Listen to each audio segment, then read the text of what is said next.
Ivin ജിജോയെ CISF ഉദ്യോഗസ്ഥർ കാറിടിച്ച് കൊലപ്പെടുത്തിയ സംഭവത്തിൽ റിമാൻഡ് റിപ്പോർട്ട് പുറത്ത്. ഐവിനെ കാറിടിപ്പിച്ചത് കൊലപ്പെടുത്തണം എന്ന ഉദ്ദേശത്തോടു കൂടിയാണെന്ന് റിപ്പോർട്ടിൽ പറയുന്നു. അമൽ ചേരുന്നു. അമൽ, എന്തൊക്കെയാണ് റിപ്പോർട്ടിൽ ഉള്ളത്? ഷമി, ഐവിൻ ജിജോയെ CISF ഉദ്യോഗസ്ഥർ കാറിടിപ്പിച്ച് കൊലപ്പെടുത്തിയ സംഭവം അതിന്റെ റിമാൻഡ് റിപ്പോർട്ട് നിലവിൽ പുറത്തു വന്നിട്ടുണ്ട്. ഈ റിമാൻഡ് റിപ്പോർട്ടിൽ സൂചിപ്പിക്കുന്നത് ഐവിനെ കാറിടിപ്പിച്ചത് കൊലപ്പെടുത്തണം എന്ന ഉദ്ദേശത്തോടു കൂടി എന്നതാണ്.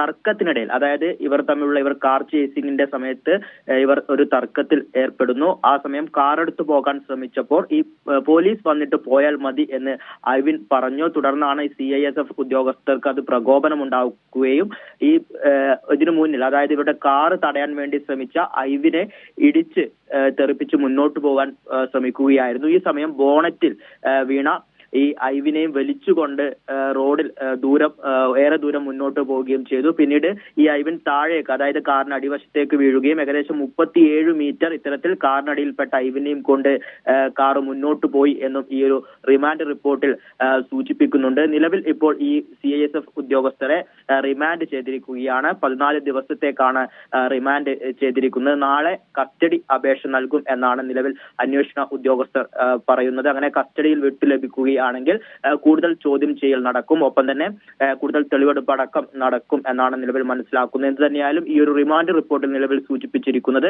ഐവിനെ കാർ ഇടിപ്പിച്ചത് കൊലപ്പെടുത്തണം എന്ന ഉദ്ദേശത്തോട് കൂടി തന്നെയാണ് എന്നാണ്. ഷമി, അമൽ, ഈ ബോണറ്റിലായിരുന്നു ആദ്യം ഉണ്ടായിരുന്നത്. അതിനുശേഷം ഈ ഐവിൻ വണ്ടിയുടെ ഫ്രണ്ടിലേക്ക് വീഴുകയാണ്. അപ്പോഴും വണ്ടി നിർത്തുന്നില്ല. പിന്നീട് വീണ്ടും വണ്ടി ഓടിച്ച് മുന്നോട്ട് പോയി എന്നുള്ളതാണ് അല്ലേ?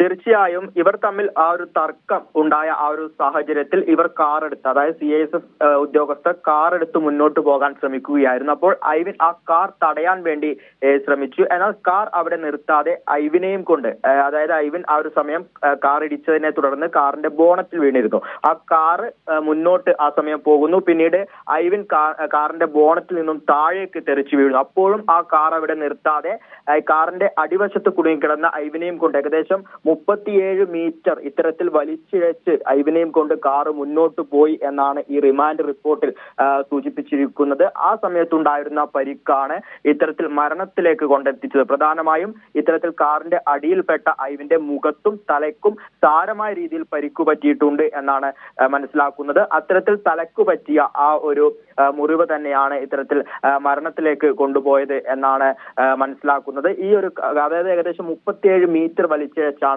ഐവിനെ ഈ ഒരു കാറിന്റെ അടിവശത്തുകൂടി കൊണ്ടുപോയിട്ടുണ്ടായിരുന്നത്. അത് വളരെ വ്യക്തമായി ഈ ഒരു റിമാൻഡ് റിപ്പോർട്ടിൽ സൂചിപ്പിക്കുകയും ചെയ്യുന്നുണ്ട്. ഷമി, അതിക്രൂരമായാണ് ഐവിനെ കൊലപ്പെടുത്തിയത്. വിശദാംശങ്ങൾ നൽകിയത് അമൽ.